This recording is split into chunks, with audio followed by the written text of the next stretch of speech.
Film की शुरुआत एक सुहानी सुबह से होती है, जहां साइकिल पर सवार न्यूज़पेपर वाला अपने डेली रूटीन के अनुसार लोगों के घरों में न्यूज़पेपर फेंक कर आगे निकल जाता है। तो वहीं हम बेरी नाम के एक आदमी को देखते हैं, जो काफी सुस्त किस्म का इंसान है। उसे उसका अलार्म जो एक रोबोट की तरह दिखाई देता है, वो उसे चिल्ला चिल्ला कर जगाने की कोशिश करता है, लेकिन बेरी उठने का नाम तक नहीं लेता। तब वही रखे टीवी में चल रहे न्यूज से हमें पता चलता है कि जिस कंपनी में बेरी काम करता है, उस कंपनी ने एक पार्टिकल एक्सीलरेटर बनाया है, जो पार्टिकल को लाइट से भी ज्यादा की गति से ट्रैवल करवा सकता है। अगर ऐसा हो गया तो इंसान टाइम ट्रैवल भी कर सकेगा। पर कुछ दूसरे साइंटिस्ट का ये मानना है कि अगर एक्सीलरेटर में कुछ गड़बड़ी आई तो पूरी धरती 24 घंटों के टाइम लूप में हमेशा के लिए फंस जाएगी, और फिर वही दिन बार बार रिपीट होगा जिस दिन टाइम ट्रैवल किया गया था। साथ ही उस एक्सीलरेटर को पावर देने के लिए काफी ज्यादा बिजलियों की जरूरत पड़ेगी, लेकिन शहर के लोग ये नहीं चाहते कि उन्हें बिजली की कमी का नुकसान उठाना पड़े। इसीलिए उन लोगों ने कंपनी के खिलाफ आवाज उठाई कि उन्हें ऐसा एक्सीलरेटर नहीं चाहिए जो लोगों को फायदा पहुंचाने के बजाय नुकसान पहुंचाए।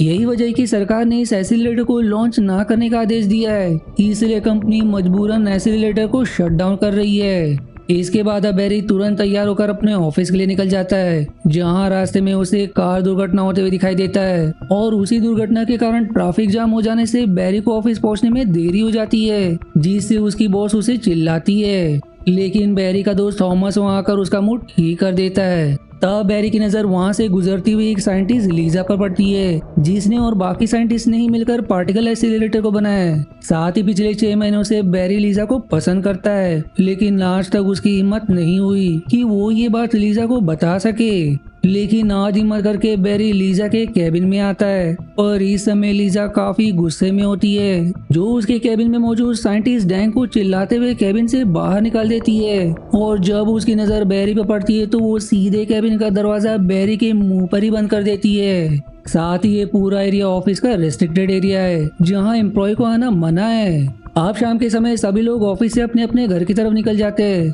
तब बेरी की नजर लीजा पर पड़ती है, जो सामने की एक दुकान से फूल खरीद रही थी, जिसे बेरी वहीं खड़े देख रहा होता है। लेकिन अगली पल कुछ ऐसा हो जाता है जिसके बारे में किसी ने सोचा तक नहीं था, क्योंकि कुछ अनजान लोग तेज रफ्तार गाड़ी में सवार लीजा को गोलियों से भूनकर फरार हो जाते हैं, जो देखकर बेरी के पैरों तले से जमीन खिसक जाती है, क्योंकि एक पल में जिसे वो सबसे ज्यादा चाहता था वो उसके सामने ही दम तोड़ चुकी थी। बेरी अब उदास होकर घर आता है, जहां गलती से उससे एक पॉट टूट जाता है, लेकिन इस चीज पर जरा भी ध्यान ना देकर बेरी अपने कमरे में सोने चला जाता है। साथ ही उसने ये भी तय किया था कि वो कल से ऑफिस नहीं जाएगा, क्योंकि जिसके लिए वो ऑफिस जाता था वो अब इस दुनिया में ही नहीं रही। लेकिन बेरी सोने के लिए जैसे ही बेड पर लेटता है, उसके सामने की लैंप खराब हो जाती है, जिसे वो ठीक करने लग जाता है, और तभी अचानक में 12:01 पर आकाश से एक जोरदार बिजली सीधे बेरी पर आकर गिरती है, जिसकी बाद ये सीन अगले दिन के समय पर मुड़ जाती है। यहाँ बेरी को उसका रोबोट उठाने की कोशिश कर रहा था। तब बेरी की नजर टीवी पर पड़ती है, जहाँ वही पार्टिकल एक्सीलरेटर वाली न्यूज बताई जा रही थी, जो कल भी दिखाई दी गई थी, जो देखकर बेरी हैरान रह जाता है, क्योंकि ये खबर एग्जैक्टली सेम तरह से कल भी दिखाई गई थी।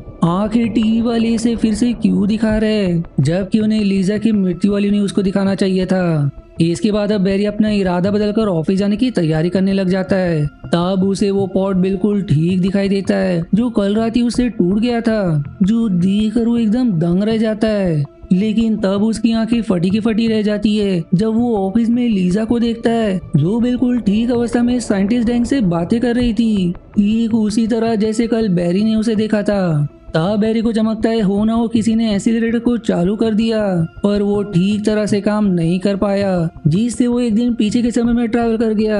लेकिन हैरानी की बात तो ये थी कि कल वाला दिन फिर से शुरू हुआ है, जिसकी जानकारी सिर्फ बेरी को ही है, बाकी लोगों को तो कुछ याद भी नहीं है। वो अब थॉमस को भी इसके बारे में बताता है, लेकिन वो इस बात पर विश्वास नहीं करता। इसलिए बेरी कंपनी के डायरेक्टर जेम्स को इसके बारे में बताता है, लेकिन वो उसकी बातों पर विश्वास ना करते हुए उसे कहता है कि अगर तुम्हारी बातें सच भी है तो तुम्हें ये सब कैसे पता चला कि बाकियों की आदि मिट चुकी है और सिर्फ तुम्हारी आदि बाकी है। इसलिए मेरी मानो तो नशा करना बंद कर दो और काम पर ज्यादा ध्यान दो।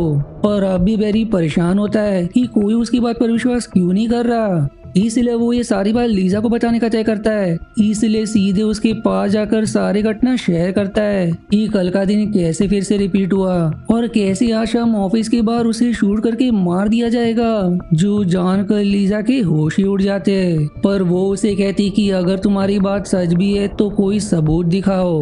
तब बेरी याद करने लगता है कि आखिर कल क्या क्या हुआ था, लेकिन उसे ठीक से कुछ भी याद नहीं था। इसलिए फिर लीजा उसकी बात को मजाक में उड़ाकर वहाँ से चली जाती है। अब इस चीज से बेरी और परेशान हो जाता है कि वो लीजा को बचाए तो कैसे बचाए, क्योंकि कोई भी उसकी बातों पर विश्वास नहीं कर रहा था। जिससे आज देखते देखते ऑफिस का दिन गुजर जाता है और ठीक कल ही की तरह आज शाम को भी ऑफिस के खत्म होने के बाद वहाँ वो अनजान लोग आकर लीजा को शूट करके मार देते हैं। और इस बार लीजा की मृत्यु का कारण बेरी को मारकर उसे जेल में बंद कर दिया जाता है, क्योंकि उसने पहली पुलिस को लीजा की मृत्यु के बारे में बता दिया था, इस उम्मीद में कि पुलिस वाले उसे बचा लेंगे। लेकिन उस समय पुलिस वालों को ये बात मजाक लगी। और अब सच में लीजा की मृत्यु के कारण पुलिस वालों को शक होने लगा कि हो ना हो बेरी इसके पीछे है, इसलिए वो उसे जेल में बंद कर देते। और अब जेल के अंदर जैसे ही 12:01 होते तभी फिर से वही दिन शुरू हो जाता है, जहाँ बेरी खुद को अपने घर में पाता है। और इस बार भी पिछले दिने हुए सारी चीजें उसे याद होती है, पर इस बार वो ठान लेता है कि अब तो वो लीजा को बचा कर ही रहेगा। इसलिए सबसे पहले ऑफिस आकर लीजा के केबिन में छिप जाता है, ताकि वो जान सके कि आखिर किस बात पर लीजा और डैंग के बीच बहस हुई थी, जिस कारण से लीजा ने डैंग को केबिन से बाहर निकाल दिया था। तब उसे पता चलता है कि डैंग उस एक्सीलरेटर को चालू करना चाहता है, क्योंकि वो उसकी काफी सालों की मेहनत का नतीजा है। पर लीजा इसके सख्त खिलाफ है, क्योंकि कंपनी सरकार के आदेश के खिलाफ नहीं जा सकती। तब लीजा के कमरे से जाने के बाद डैंग चुपके से लीजा के केबिन में रखी एक फाइल में से कुछ पेपर्स निकाल लेता है। अब बेरी लीजा के पास आकर उसे फिर से समझाने की कोशिश करता है कि ये दिन फिर से रिपीट हो रहा है। वो अब प्रूफ के तौर पर एक पेपर भी दिखाता है, जिसमें उसने उन सारी चीजों को लिखा था जो आज होने वाली है। लेकिन तभी वहाँ बेरी की बॉस आकर लीजा से कहती है, एक सिक्योरिटी महिला ने बेरी को तुम्हारे केबिन से बाहर निकलते हुए देखा था, जो सुनकर लीजा हैरान हो जाती है। इसलिए वो बेरी को चेतावनी देती है कि आइंदा मेरे केबिन में दिखाई दिए तो मुझसे बुरा कोई नहीं होगा, जो सुनकर बेरी को वहाँ से जाना पड़ता है। साथ ही उसके रेस्ट्रिक्टेड एरिया में घुसने के कारण गार्ड्स उसके पीछे पड़े होते हैं, जिनसे बचकर वो कुछ समय बाद एक आखिरी उम्मीद लिए लीजा के केबिन में फिर से आता है, ताकि उसे अपनी बात पर विश्वास दिला सके। इस बार वो लीजा से कहता है कि अगर तुम्हें अभी मेरी बातों पर विश्वास नहीं है तो एक बार तुम एक्सीलरेटर का स्टेटस चेक कर लो, तुम्हें सब कुछ समझ आ जाएगा। इसलिए लीजा अब उसे चेक करती है, जिससे उसे पता चल जाता है कि आज एक्सीलरेटर चालू होगा और उसे चालू करने वाला कोई और नहीं बल्कि डैंग की है। तब जाकर उसे बेरी की बातों पर विश्वास होता है, लेकिन तभी गार्ड्स के वहां आने के कारण बेरी को वहां से भागना पड़ता है। इसके बाद अब शाम होने पर ऑफिस खत्म होने के बाद बेरी ऑफिस के बाहर गाड़ी ले खड़ा होता है, ताकि लीजा को बचा सके। और इस बार वो बिना समय गवाए जैसे ही वो अनजान लोग लीजा को शूट करने वाले होते, सही समय पर बेरी वहाँ पहुंचकर लीजा को बचा लेता है और अपनी गाड़ी में बिठाकर उसे वहाँ से ले जाता है, जो देख अब वो अनजान लोग उसके पीछे पड़ जाते हैं। साथ ही अब तक के प्लॉट से तो यही लग रहा था कि उन अनजान लोगों को डैंक नहीं भेजा होगा, ताकि वो लीजा को अपने रास्ते से हटा सके, क्योंकि ऐसे लेटर चालू करने में उसके रास्ते का सबसे बड़ा कांटा लीजा ही है। वहीं बेरी उन अनजान लोगों को चकमा देकर वहां से भाग निकलता है और लीजा को अपनी माँ के पुराने घर पर लाता है, जहां लीजा को तो अब बेरी पर पूरा विश्वास हो गया था और वो उसे पसंद भी करने लगी थी। और जब उसे ये पता चलता है कि बेरी पर बिजली गिरी थी, तो इससे वो समझ जाती है कि होना हो बिजली के कारण ही बेरी को सारी बातें याद रहती है। साथ ही वो उसे अपने भी कुछ बातें भी बताती है, ताकि अगली बार जब ये दिन रिपीट हो तो बेरी लीजा को ये बातें कहकर उसे विश्वास दिला सके कि बेरी सही कह रहा है। जिसके बाद ये दिन फिर से रिपीट हो जाता है, क्योंकि आज भी 12:01 को एक्सीलरेटर को चालू कर दिया गया था और जब तक बेरी एक्सीलरेटर चालू होने से नहीं रोकेगा तब तक दिन रिपीट होते रहेंगे। अब इस रिपीट वाले दिन में बेरी लीजा को आकर उसके बचपन की सारी चीजें बताता है, जिससे लीजा को विश्वास हो जाता है कि बेरी सही कह रहा है। इसलिए वो बेरी के साथ मिलकर एक्सीलरेटर की सीक्रेट फाइल एक्सेस करने लगती है, ताकि डैंग के खिलाफ सबूत इकट्ठा कर सके। और फिर वो उस फाइल्स को फ्लॉपी डिस्क में स्टोर करके बेरी को दे देती है, जिसे बेरी अपने पास रख लेता है। लेकिन इसकी भनक जेम्स को लग जाती है कि बेरी सीक्रेट फाइल को एक्सेस कर रहा है, इसलिए वो तुरंत उसे जेल में डलवा देता है। लेकिन लीजा उसकी बेल करवा देती है। अब बैरी, लीजा और थॉमस ये सोच रहे होते कि वो डैंक के खिलाफ सबूत कैसे जमा करेंगे, क्योंकि फ्लॉपी डिस्क तो बैरी के बॉस ने ले लिया था। लेकिन तभी वहाँ वो अनजान लोग आकर बैरी और बाकियों को घेर लेते और बंदूक की नोक पर वो उनसे डिस्क मांगने लगते। तब इस बार को वो लोग झूठ समझकर सीधे थॉमस को शूट करके मार देते, जो देखकर बैरी और लीजा तुरंत अपनी जान बचाकर वहाँ से भाग निकलते। इसके बाद अब बैरी और लीजा जैसे ही घर पर आते उन्हें वहाँ डैंक दिखाई देता है, जो उन्हें हैरान कर देने वाली बात बताता है कि मैं जस्टिस डिपार्टमेंट से हूँ और पिछले 6 महीनों से जेम्स के खिलाफ सबूत इकट्ठा कर रहा हूँ, क्योंकि उसने काफी चीप मटेरियल से एसिलेटर को बनाया है ताकि पैसे बचा सके, जिससे इस एसिलेटर के खराब होने का ज्यादा आशंका है। इसलिए मुझे सबूत चाहिए ताकि मैं जेम्स को एसिलेटर चालू करने से रोककर उसे पकड़वा सकूं। साथ ही तुम्हारे पीछे जो अनजान लोग पड़े उन्हें मैंने नहीं बल्कि जेम्स ने ही हायर किया है ताकि तुम्हें रास्ते से हटाकर एसिलेटर को चालू कर सके।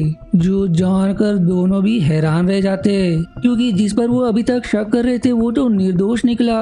ऊपर से तभी उन्हें घर के अंदर किसी के होने का आभास होता है, इसलिए वो सभी तुरंत घर के अंदर जाते हैं, जहाँ उन्हें जेम्स उसी फ्लॉपी डिस्क को ढूंढते हुए दिखाई देता है ताकि वो एसिलेटर चालू करने का आरोप उस डिस्क की मदद से डैंक पर लगा सके। पर जब उसे पता चलता है कि बाकी उसके प्लान के बारे में जान चुके, इसलिए वो सबसे पहले डैंक को तो उसके बाद लीजा को और आखिर में बैरी को भी शूट करके मार देता है।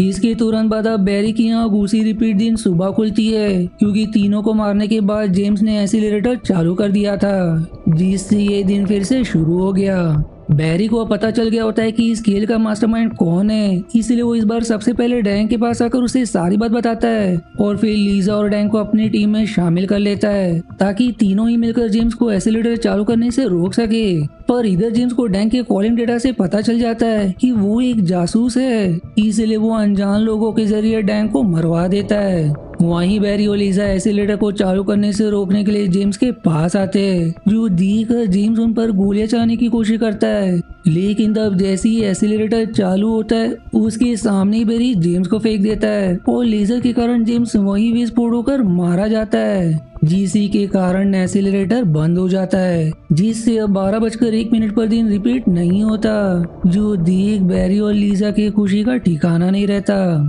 पर तभी वहाँ पुलिस वाले आकर उन दोनों को पकड़ लेते, क्योंकि उन्होंने इस कंपनी के डायरेक्टर को मार दिया था, लेकिन उनके पास जेम्स के खिलाफ कोई सबूत भी नहीं था। इसलिए वो दोनों जेल जाने के लिए खुशी से राजी हो जाते, क्योंकि उन्होंने दुनिया को इस एंडलेस लूप से बाहर निकाल दिया था। जिसी मिक्स फीलिंग के साथ ये मूवी यहीं समाप्त हो जाती है। अब अगर इस मूवी की बात करें तो इसकी कहानी में कुछ दम नहीं लगता, खास करके वो एरिया की सिर्फ एक बिजली के झटके के कारण बैरी को सब कुछ कैसे याद रह जाता है, जिसके पीछे के वैज्ञानिक रीजन को नहीं बताया गया।